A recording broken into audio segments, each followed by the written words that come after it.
Halo para mahasiswa, hai semuanya, salam jumpa lagi dengan saya, Mr. Alfa, asisten Profesor Udan Kusmawan.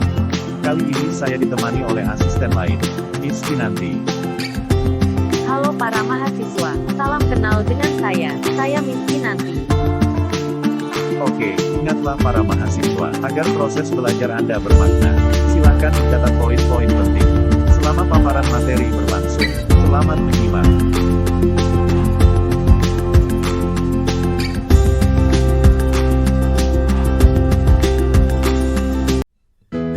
Para mahasiswa, mari kita mulai kajian kita. Pada kegiatan belajar pertama dari modul 1, yaitu filsafat ilmu dan penelitian. Materi ini seringkali kita anggap kurang penting. Yakinlah para mahasiswa, bila Anda tidak memahami filsafat ilmu dalam pendidikan dengan baik, maka kesulitan dalam memaknai penelitian dan pendidikan itu sendiri, secara sadar maupun tidak sadar, akan sering Anda alami di kemudian hari. Apalagi Anda adalah agen utama dan pertama untuk setiap proses pendidikan selanjutnya. Filsafat berasal dari bahasa Yunani, filosofia, yang terdiri atas dua kata, yaitu philos bermakna cinta, atau philia bermakna persahabatan, tertarik kepada. Kemudian, sophia bermakna hikmah, kebijaksanaan, pengetahuan, keterampilan, pengalaman praktis, inteligensi. Nah para mahasiswa, dengan melihat makna suku kata tersebut, maka, seringkali, kata filsafat diartikan sebagai cinta, kebijaksanaan, atau kebenaran.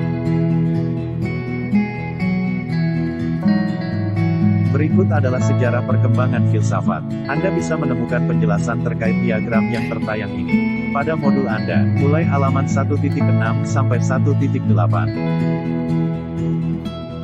Filsafat Barat biasa dipelajari secara akademik di universitas-universitas di Eropa khususnya. Filsafat ini berkembang dari tradisi filsuf orang Yunani kuno. Ada keyakinan mereka bahwa pemikiran dianggap filosofis jika mengandung kebenaran korespondensi atau empirik, dan koherensi atau logis. Nah mahasiswa, seperti nampak pada layar Anda, secara sistematis, filsafat Barat terbagi menjadi 3 bagian.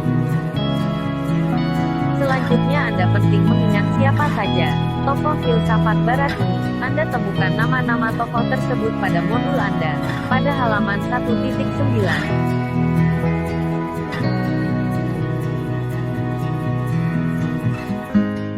Kelompok kedua adalah kelompok filsafat timur. Kelompok ini terutama berkembang di Asia, khususnya di India dan China, serta daerah lain yang pernah mendapat pengaruh budayanya.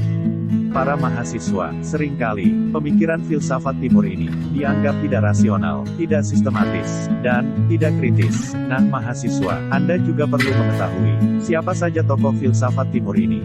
Coba Anda temukan pada modul Anda, di halaman 1.10.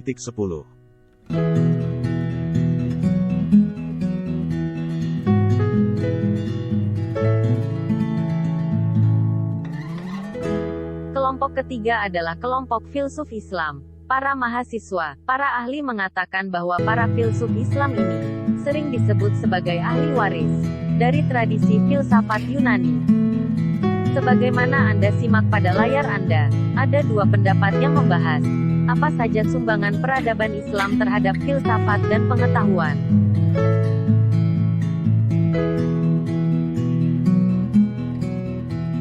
Para mahasiswa, seringkali Anda lupa bahwa mempelajari ilmu pengetahuan berarti juga mempelajari filsafat, yaitu filsafat pengetahuan atau filsafat ilmu. Nah, untuk itulah sangat penting Anda pahami tentang ketiga terminologi metode ilmiah pengetahuan ini, yaitu ontologi, epistemologi, dan aksiologi. Saya yakin, tanpa memahami ketiganya secara baik, Anda pasti akan sering mengalami kesulitan dalam menyusun berbagai perangkat pendidikan, terutama dalam kerangka menyusun instruksional pembelajaran. Jadi sangat penting bukan? Silahkan pelajari dengan seksama penjelasannya. Pada modul Anda mulai halaman 1.10.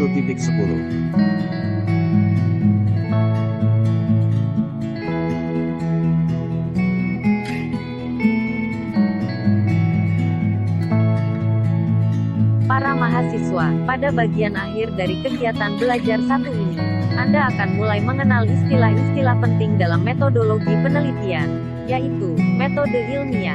Seperti yang nampak pada layar Anda, metode ilmiah merupakan prosedur atau cara mengetahui sesuatu dengan langkah-langkah yang sistematis untuk menemukan suatu pengetahuan ilmiah yang baru atau terbarukan. Langkah-langkah yang dimaksud dimulai dari perumusan masalah, yang biasanya berupa pertanyaan mengenai objek empirik tertentu yang jelas batasannya, dilanjutkan dengan langkah perumusan hipotesis dan seterusnya, sampai dengan perumusan kesimpulan, tentang penemuan pengetahuan yang telah dirumuskan dalam pernyataan masalah tadi. Pada layar Anda nampak diagram berisi contoh langkah metode ilmiah dalam penelitian kuantitatif. Yang penting Anda pahami betul adalah beberapa kriteria yang menjadi patokan diketahuinya, bahwa suatu metode itu dikatakan sebagai metode ilmiah.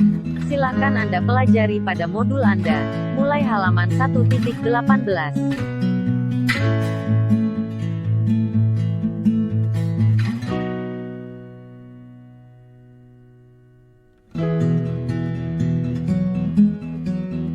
Oke mahasiswa, sampai saat ini Anda sudah mempelajari kegiatan belajar 1 tentang filsafat pendidikan. Sebelum Anda melanjutkan kajian tentang metode penelitian pendidikan, pada kegiatan belajar 2, saya menghimbau dengan sangat, Anda semua sejenak menghentikan sajian video ini. Bukalah modul Anda halaman 1.20. Kemudian silahkan mengerjakan latihan dan tes formatif 1. Kerjakanlah tes formatif dengan jujur tanpa melihat terlebih dahulu jawabannya. Selamat berlatih.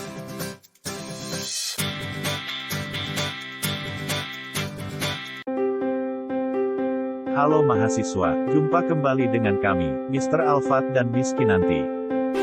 Pada kegiatan belajar 1 telah sedikit dibahas tentang metode ilmiah. Masih ingat ya? Mantap. Intinya para mahasiswa, metode penelitian pendidikan ini adalah cara-cara ilmiah untuk mendapatkan data yang sahih atau valid, dengan tujuan untuk dapat menemukan, membuktikan, dan mengembangkan pengetahuan, sehingga dapat digunakan untuk memahami, mengendalikan, dan memecahkan masalah di bidang pendidikan.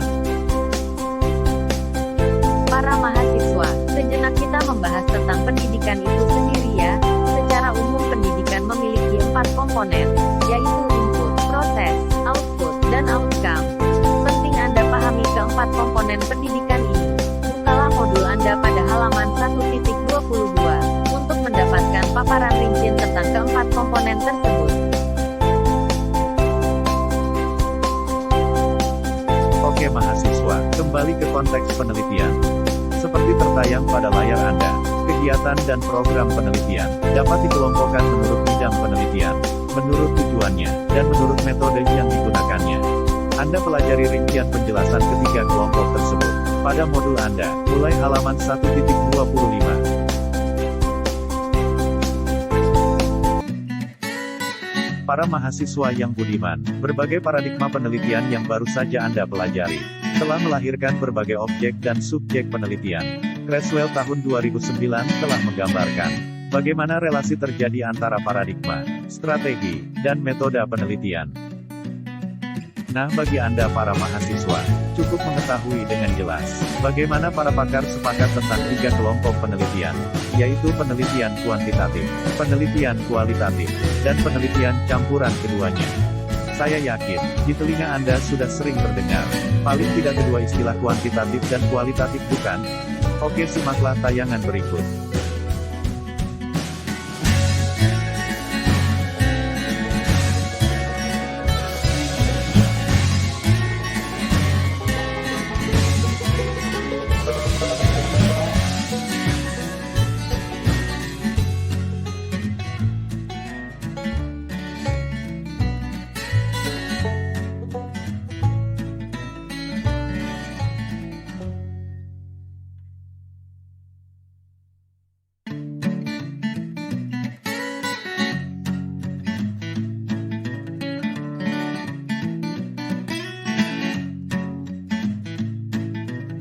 Oke para mahasiswa, sampailah kita pada kegiatan belajar ketiga. Anda akan segera belajar tentang etika dalam penelitian.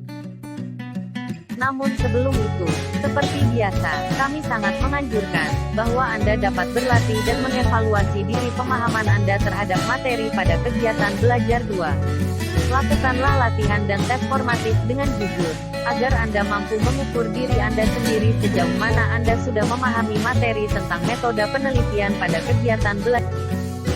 Halo para mahasiswa yang budiman. Pada kegiatan belajar 3 ini, Anda akan menyimak berbagai hal dan informasi terkait etika penelitian.